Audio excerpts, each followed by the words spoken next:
Bonjour à tous et à toutes, ici Savage Beast pour une petite discussion. On va parler, c'est l'introduction à la boucle ODA et aux actes réflexes.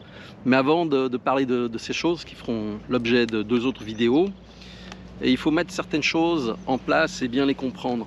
Donc j'ai un petit papier où j'ai pris des notes parce que ça sera plus facile de vous expliquer.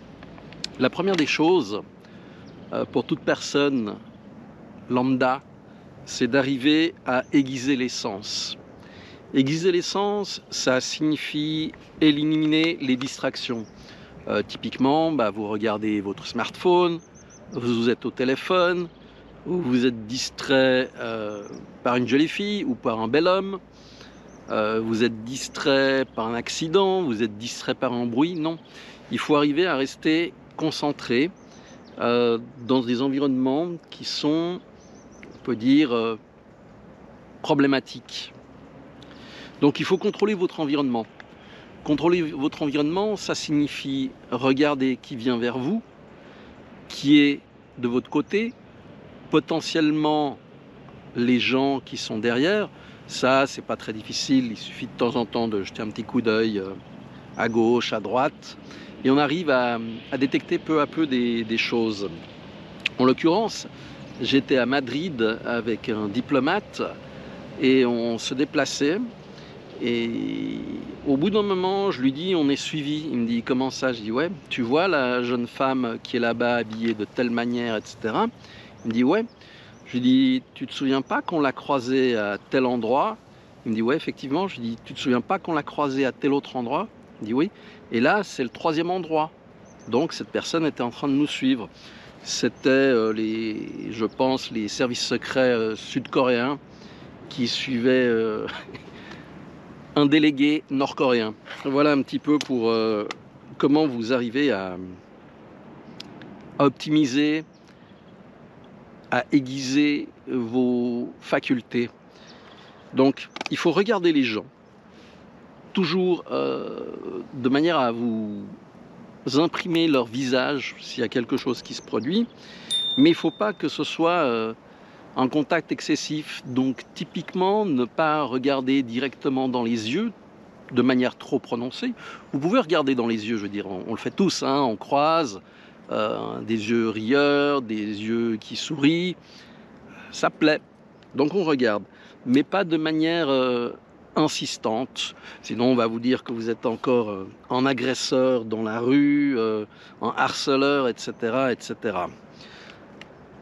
Si vous baissez les yeux, vous allez être mis dans la catégorie des victimes potentielles.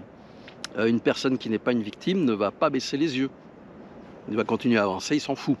Si vous baissez les yeux, ça donne une information comme quoi vous vous soumettez. Et si vous vous soumettez, vous devenez une cible parfaite pour un quelconque voleur, agresseur ou autre.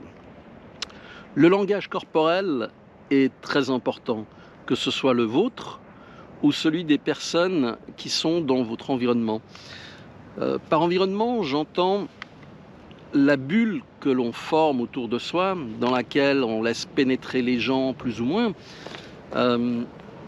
C'est quelque chose qui est très important.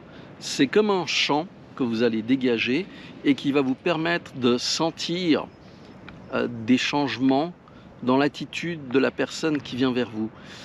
Plus vous pratiquez ce genre de détection, ce genre de, comment dirais-je, de propulsion de votre zone d'influence, plus vous serez à même de détecter les problèmes qui peuvent survenir. Il y a de nombreuses années avec ça, j'allais souvent dans une boîte qui s'appelait le Macumba, à côté de Genève, à Saint-Julien-Genevois. Et avec une de mes amies, on s'amusait à faire un espace autour de nous en repoussant les gens. On a tout ce champ qui permet de laisser entrer ou de repousser les gens. les gens vont se sentir mal à l'aise et ils ne vont pas rentrer dans votre champ. C'est quelque chose que vous pouvez développer assez facilement et c'est typiquement une manière passive de se protéger. Et si quelqu'un rompt cette protection, vous allez le sentir immédiatement. Vous ne laissez pas rentrer des gens dans votre sphère d'influence que vous ne souhaitez pas avoir. Alors, il faut aussi catégoriser les gens comme étant normales. Une personne qui se promène, lambda, pas de problème. Une personne soumise, donc, qui frôle les bâtiments, qui baisse les yeux, dont le regard est fuyant.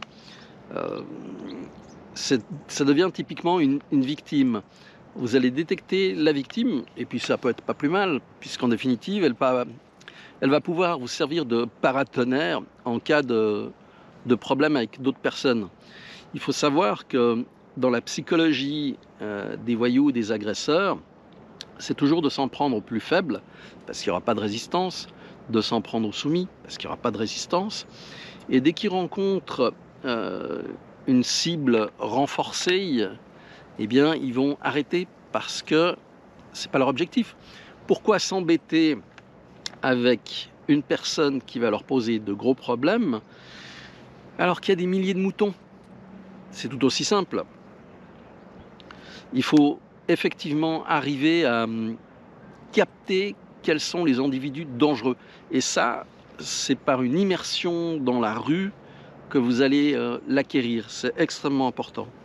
Utilisez tous vos sens pour maintenir une attention concentrée. Donc, vous avez l'odeur, vous avez la vision, vous avez l'ouïe, qui sont les sens principaux. Vous avez aussi l'intuition, qui est extrêmement importante. Cette bulle, cette sphère dont je vous ai parlé tout à l'heure, typiquement, vous vous baladez dans la rue, il y a un groupe devant vous, vous observez comment ils sont habillés, comment ils se comportent, puis tout d'un coup, vous sentez une odeur. C'est pas exactement de la cigarette. Suivant l'attitude qu'ils ont, ce sont des gens qui peuvent poser des problèmes. Voilà. Alors que d'autres sont tout à fait cool, il n'y aura pas d'embrouille.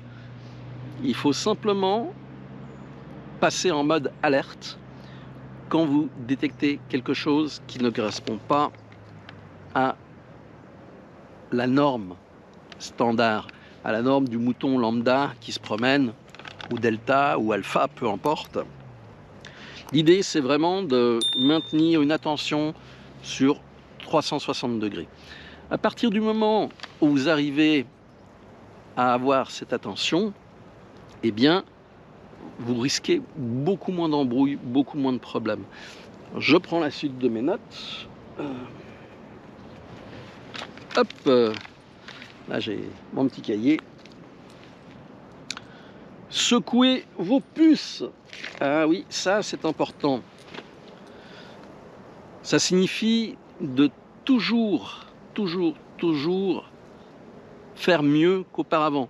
On se secoue, on pousse, on avance. Voilà, on arrive à la fin de la première partie. La vidéo vous a intéressé. Vous avez une deuxième partie, voire une troisième partie disponible sur Patreon.